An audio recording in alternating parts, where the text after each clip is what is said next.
morning students, how are you? Today's topic is Startup India Scheme. आज का हमारा topic क्या है बेटा? स्टार्टअप इंडिया स्कीम के ऊपर है। ये स्टार्टअप इंडिया स्कीम है क्या, इसका मीनिंग क्या है? It refers to the government scheme under which financial and other assistance are provided to the young entrepreneurs in order to convert the initiative to be taken by them into a reality.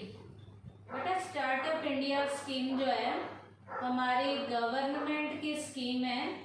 इस scheme के अंदर young entrepreneurs को financial तथा other level की help, finance के अलावा कोई दूसरी हेल्प चाहिए तो वो हेल्प यंग एंटरप्रेन्योर्स को प्रोवाइड कराई जाती है, ताकि वो यंग एंटरप्रेन्योर्स अपने जो सपने हैं या जो कुछ भी वो करना चाहते हैं उनको वो हकीकत में बदल सकें और इस स्कीम का फ़ायदा ले सकें। इसका मतलब यंग एंटरप्रेन्योर्स के रास्ते में आने वाली फाइनेंशियल तथा दूसरी जो हेल्प उन यंग एंटरप्रेन्योर्स को जो चाहिए होती है, इस स्कीम के तहत हमारी गवर्नमेंट के द्वारा उन यंग एंटरप्रेन्योर्स को हेल्प दी जाती है, ताकि वो इस स्कीम का फ़ायदा उठाकर जो कुछ भी वो करना चाहते हैं, जो उनके सपने हैं, वो रियलिटी में कन्वर्ट हो सके। तो ये स्कीम क्या है, फिर से सुन लीजिए।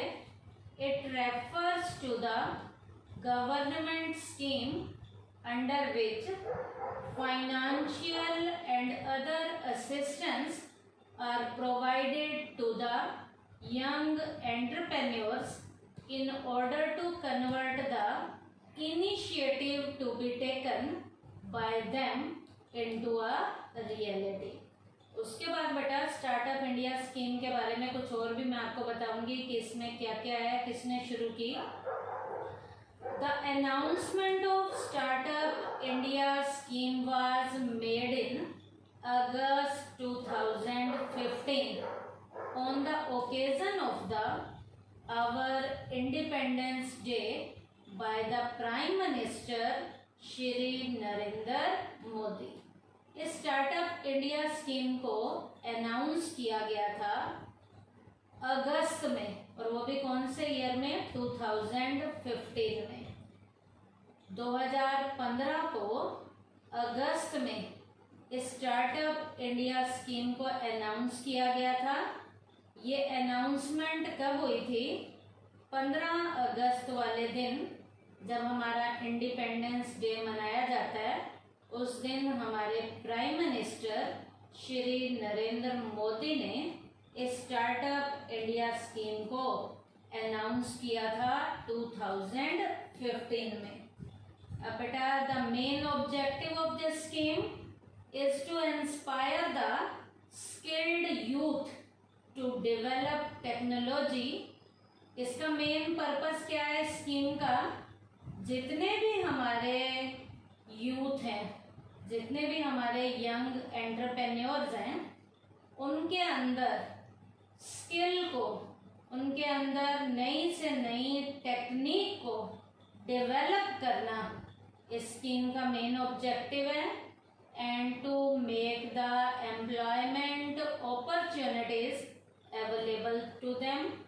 और इस स्कीम का मेन पर्पस उन्हें रोजगार की सुविधाएं देना है, ताकि जो बेरोजगार, जिन्हें कहीं काम धंधा नहीं मिलता, यदि उनके अंदर स्किल डेवलप होगी, यदि उनके अंदर टेक्निक डेवलप होगी, तो वो अपना खुद का काम धंधा शुरू कर सकते हैं और अपने आप को बेरोजगारी से निजात दिला सकते हैं। तो इस स्कीम का मेन पर्पस क्या है? स्किल को डेवलप करना है टेक्नोलॉजी को डेवलप करना है और एम्प्लॉयमेंट की अपॉर्चुनिटीज को अवेलेबल कराना है। Under this scheme several financial and other benefits are provided to the entrepreneurs। इस स्कीम के अंतर्गत एंटरप्रेन्योर्स को फाइनेंशियल लेवल की हेल्प या अदर लेवल के जो बेनिफिट्स उन्हें मिलने चाहिए इस स्कीम के तहत उन एंटरप्रेन्योर्स को वो बेनिफिट दिए जाते हैं। इसका मतलब फाइनेंशियल तथा अदर लेवल की जो भी उन्हें असिस्टेंस चाहिए इस स्कीम के तहत उन एंटरप्रेन्योर्स को दिए जाते हैं। The advantage of this scheme is available only to a special class of business. इस स्कीम का जो बेनिफिट है बिजनेस की स्पेशल क्लास के लिए ही ज़्यादातर अवेलेबल होता है। इसका मतलब बिजनेस क्लास के जो हमारे एंटरप्रेन्योर्स हैं, इसका मतलब यंग एंटरप्रेन्योर जो बिजनेस कर रहे हैं इस स्कीम के तहत उन एंटरप्रेन्योर्स को काफ़ी हद तक फायदे मिलते हैं।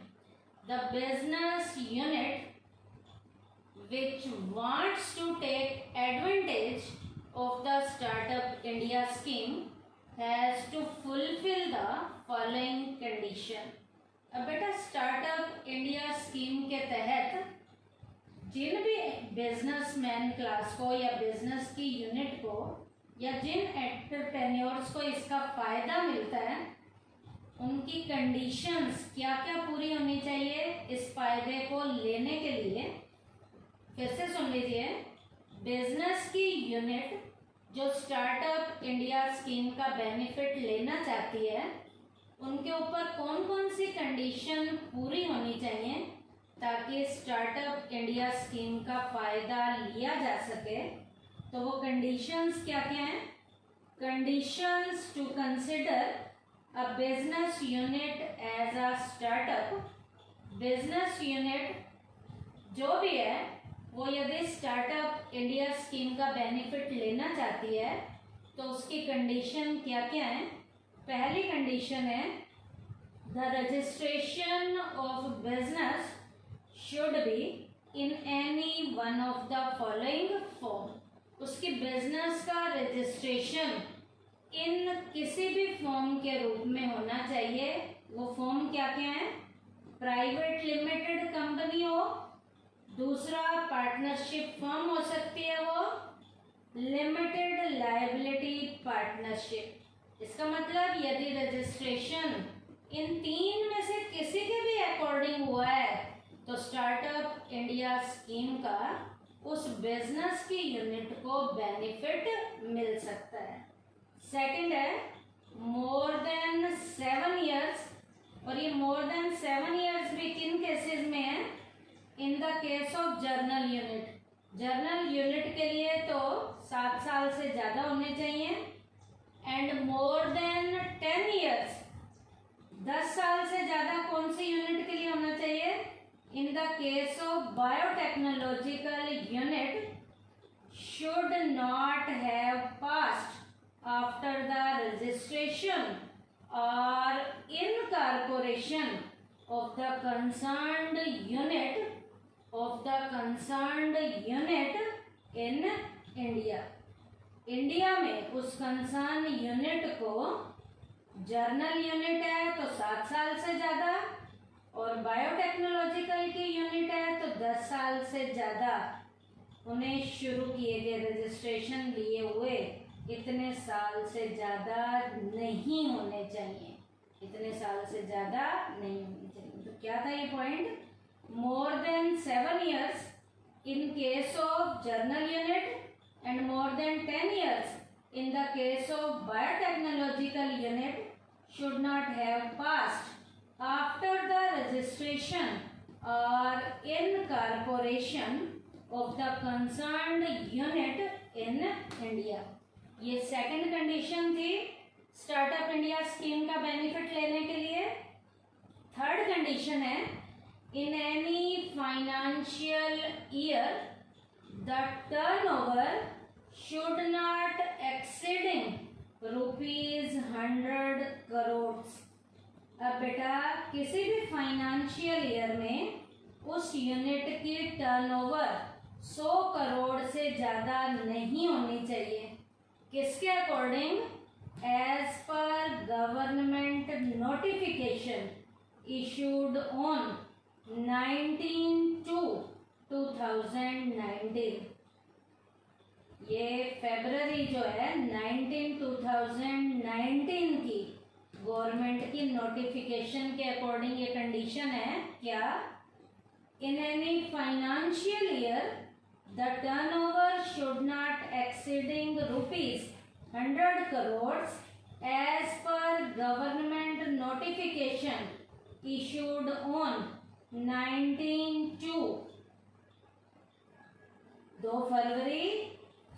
फरवरी 19, 2019 के गवर्नमेंट के नोटिफिकेशन के अकॉर्डिंग। उसके बाद 4th पॉइंट है the business should have been established with the aim of developing a new process, thing or service or bringing about an important change in the current process or thing or service। आपका business जो है वो किस M के according establish होना चाहिए कि नए प्रोसेस का डेवलपमेंट होगा, किसी नई थिंग का डेवलपमेंट होगा या किसी नई सर्विस का डेवलपमेंट होगा। करंट प्रोसेस के अकॉर्डिंग टाइमली उनमें इम्पोर्टेंट लेवल के टाइमली क्या किए जाएंगे? चेंजेस किए जाएंगे। प्रोसेस में भी हो सकता है, थिंग में भी हो सकता है और सर्विस में भी हो सकता है। Here an indication is given towards innovation। इसका मतलब यहाँ पर किसकी तरफ ध्यान देना है? नई चीज के ऊपर, इनोवेशन पे ध्यान दिया जाना चाहिए। क्या? An indication is given towards innovations।